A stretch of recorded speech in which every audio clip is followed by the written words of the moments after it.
Police نے تحریک انصاف کی حمایت یافتہ NA71 کے امیدوار ریحانہ ڈار کو حراست میں لے لیا۔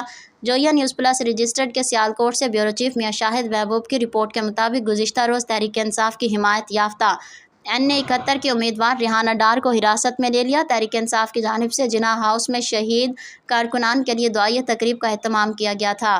ریحانہ ڈار تقریب میں شرکت کے لیے گھر سے نکلیں تو پولیس کی بھاری نفری جناح ہاؤس کے اطراف میں موجود لیڈی پولیس نے ریحانہ ڈار کو گرفتاری کے بعد واپس ان کی رہائش گاہ پر چھوڑ دیا۔ ریحانہ ڈار نے بتایا کہ ہماری ابھی 7 خواتین اور متعدد کارکنان پولیس کی حراست میں ہیں۔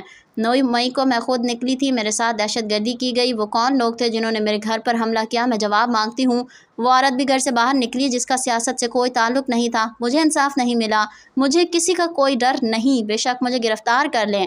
خواجہ آصف کو میرا پیغام ہے، میں نے تو تم کو الیکشن لڑنے کے قابل نہیں چھوڑنا۔